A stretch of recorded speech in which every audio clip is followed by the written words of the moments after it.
नमस्कार दोस्तों, स्वागत है आपका एक और रोचक विक्रम बेताल की कहानी में। नमस्कार, मैं बेताल।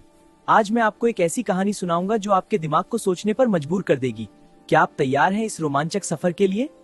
तो सुनिए। एक राजा मर जाते हैं। 4 जादुई चीजें उन्हें अलग अलग तरीके से जिंदा करने का दावा करती हैं और फर्स्टर का दावा है कि उसकी इंद्रधनुषी की उसका जादुई प्रकाश राजा को वापस लाए देगा। अब सबसे बड़ा सवाल ये है, राजा का सच्चा दोस्त आखिर कौन है? तो चलिए शुरू करते हैं आज की पूरी कहानी।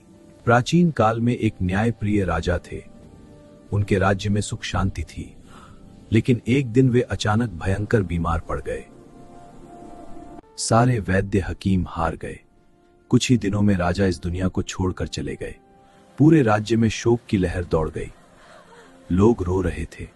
राजा के 4 सबसे विश्वसनीय विद्वान भी श्मशान पहुंचे। हर एक के पास एक जादुई चीज थी जो राजा को जिंदा करने का दावा करती थी। पहला विद्वान आया। उसके पास जादुई सफेद कपड़ा था। उसने कपड़े से राजा के पूरे शरीर को ढक दिया। कपड़ा राजा के शरीर को तरोताजा रखने लगा। दूसरा विद्वान आया। उसके पास जादुई मलहम था। उसने मलहम राजा के पूरे शरीर पर लगाया। मलहम से राजा का शरीर फिर स्वस्थ और चमकदार हो गया। तीसरा विद्वान आया। उसके पास जादुई मंत्र था। घोर मंत्रों का जाप किया। मंत्रों की शक्ति से राजा की छाती में धीरे धीरे सांस आने लगी। चौथा विद्वान आया। उसके पास जादुई फूल था। महाराज, ये फूल आपकी आंख के पास से खोल गया। फूल की सुगंध से राजा की आंखें खुल गईं। राजा अचानक जीवित होकर उठ बैठे। राजा के जीवित होते ही चारों विद्वान आपस में लड़ने लगे। ये सब तुम्हारी गलती है। मैंने जादुई कपड़ा दिया, इसलिए राजा मेरे हैं।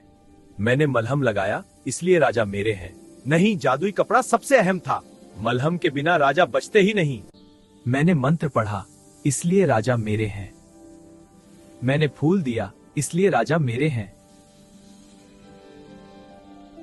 विवाद इतना बढ़ गया कि वे 4 विद्वान राजा विक्रमादित्य के पास फैसला सुनाने गए और उन्होंने अपना अपना पक्ष राजा के सामने रखा। महाराज, मैं आ जाइए, मेरा विचार लें। जिसने जादुई कपड़ा दिया वह राजा का मित्र है।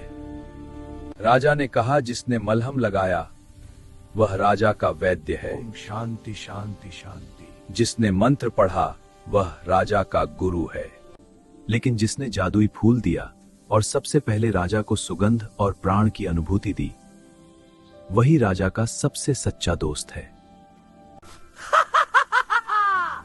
राजा विक्रम, आपने आज भी सही जवाब दिया।